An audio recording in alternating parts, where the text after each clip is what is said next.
Assalamualaikum warahmatullahi wabarakatuh. Perkenalkan, kami dari kelas Akuntansi Syariah 6C. Di sini kami akan mempresentasikan mengenai materi penipuan komputer dari bab 5 mata kuliah Sistem Informasi Akuntansi. Sebelumnya, perkenalkan anggota kelompok kami. Ada saya sendiri, Febrianti Hanum Pratiwi, NIM 195221016. Ada Wahyu Tri Ratnasari, NIM 195221019. Ada David Mahesti, NIM 195221020. Dan yang terakhir ada Lutfiana Nur Azizah, NIM 195221022.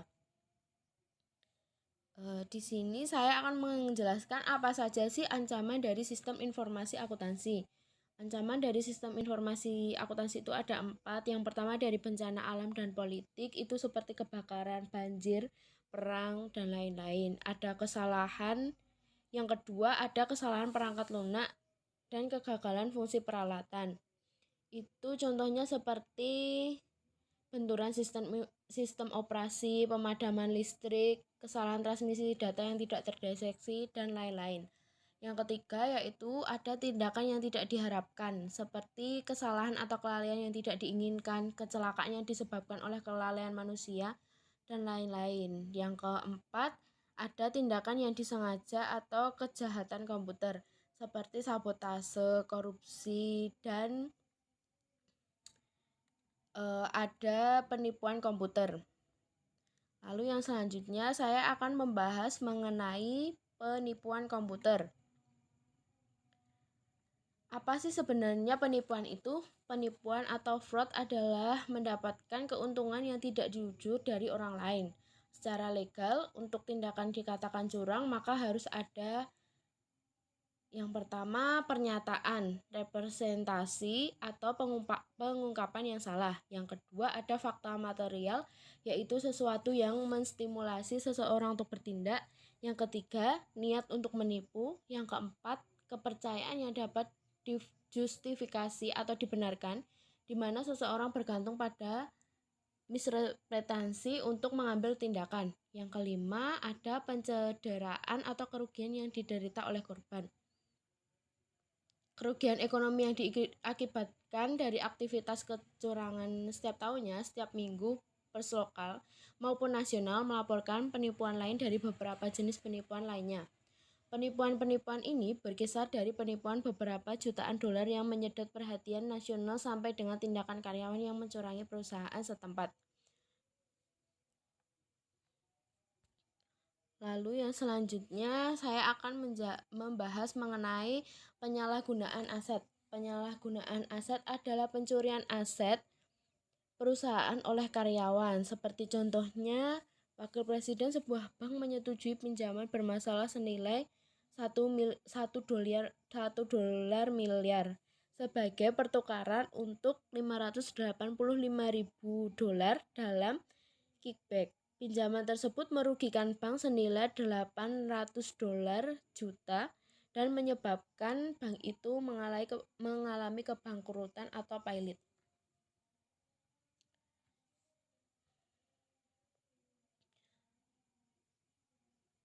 Faktor yang lebih berkontribusi dalam sebagian besar penyalahgunaan adalah tidak adanya pengendalian internal dan atau kegagalan menjalankan pengendalian internal yang sudah ada.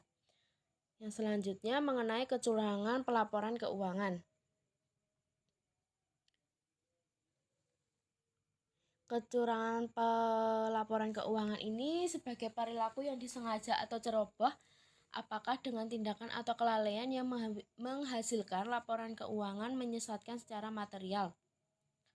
Seperti contohnya, manajemen memasukkan laporan keuangan untuk menipu investor dan kreditor, meningkatkan harga saham perusahaan, memenuhi kebutuhan arus kas, dan menyembunyikan kerugian dan permasalahan perusahaan.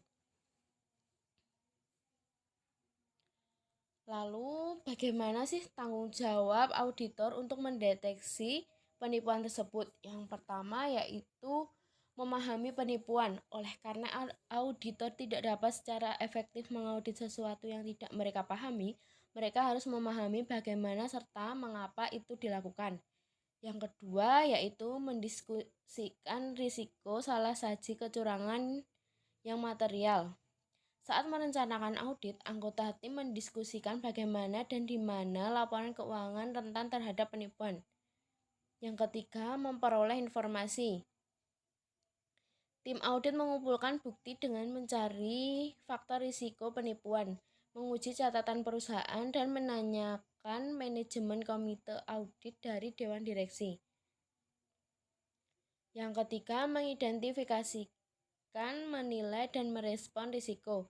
Bukti yang digunakan untuk mengidentifikasi, menilai, dan merespon risiko penipuan dengan memvariasikan sifat, waktu, dan luas prosedur audit dengan cara mengevaluasi secara berhati-hati terhadap risiko manajemen yang mengesampingkan pengendalian internal. Yang kelima, mengevaluasi hasil pengujian audit mereka. Auditor harus mengevaluasi apakah salah saji yang diidentifikasi mengindikasikan keberadaan penipuan dan menentukan dampaknya pada laporan keuangan dan audit. Yang keenam, mendokumentasikan dan mengkomunikasikan temuan. Auditor harus mendokumentasikan dan mengkomunikasikan temuan mereka ke manajemen dan komite audit. Yang terakhir yaitu menggabungkan fokus teknologi.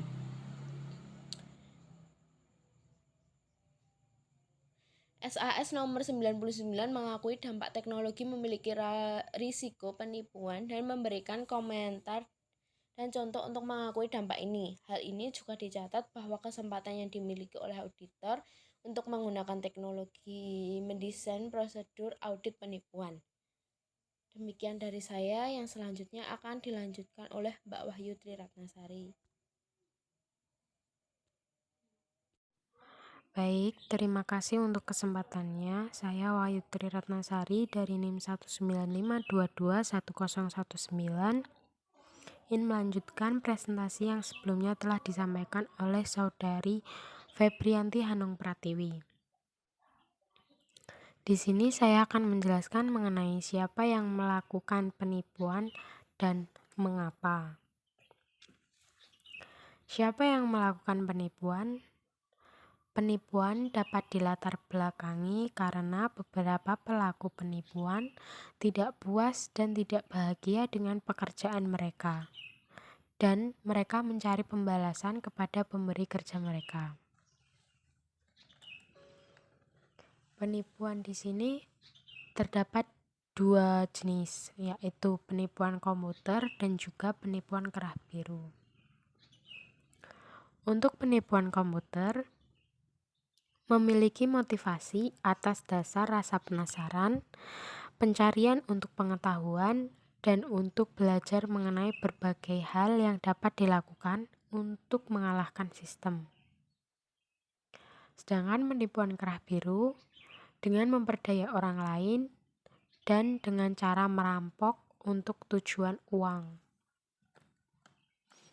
Kemudian terdapat tiga penipuan, yaitu ada tekanan, kesempatan, dan rasionalisasi.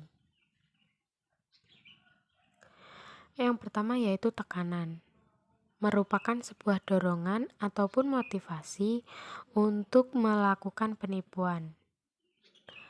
Ada tiga tekanan, yaitu tekanan keuangan, tekanan emosional, dan juga tekanan gaya hidup. Kemudian ada kesempatan. Kesempatan di sini merupakan suatu kondisi atau situasi termasuk kemampuan personal seseorang yang memungkinkan pelaku untuk melakukan tiga hal. Hal tersebut yaitu melakukan penipuan, menyembunyikan penipuan, dan mengonversikan pencurian atau merepresentasi untuk keuntungan personal. Untuk kesempatan lain melakukan penipuan ada dua faktor, yaitu ada faktor pengendalian internal dan juga faktor-faktor lain. Untuk faktor pengendalian internal diantaranya ada tidak adanya pengecekan kinerja yang independen, garis wewenang yang tidak jelas, tidak ada jejak audit, ataupun kegagalan dalam pengecekan latar belakang. Untuk faktor-faktor lain mungkin dipengaruhi karena lamanya masa jabatan bekerja, ataupun aset akuntansi yang dipertanyakan, ataupun moral dan loyalitas karyawan yang rendah. dan masih banyak lagi. Kemudian ada rasionalisasi, di mana rasionalisasi merupakan kemungkinan pelaku untuk menjustifikasi tindakan ilegal mereka. Pelaku merasionalisasikan bahwa mereka tidak benar-benar melukai orang secara nyata, tetapi berhadapan dengan sistem komputer yang tidak bernama dan tidak berwajah, atau perusahaan impersonal yang tidak akan kehilangan uang. Rasionalisasi yang paling sering mencakup hal-hal sebagai berikut. Yang pertama, apa yang saya lakukan tidak serius. Kemudian, orang lain melakukannya. Yang ketiga, tidak ada yang pernah tahu. Yang keempat, ini merupakan sebab yang baik. Kemudian yang kelima, ada kepercayaan merupakan posisi saya yang paling di atas peraturan, dan masih banyak lagi. Penipuan dapat dicegah dengan mengeliminasi atau meminimalkan satu atau lebih elemen seketika penipuan. Walaupun perusahaan dapat mengurangi atau meminimalkan beberapa tekanan rasional, kesempatan terbesar mereka untuk mencegah penipuan adalah mengurangi atau meminimalkan kesempatan dengan mengimplementasikan sistem pengendalian internal yang baik. Mungkin cukup sekian dari saya.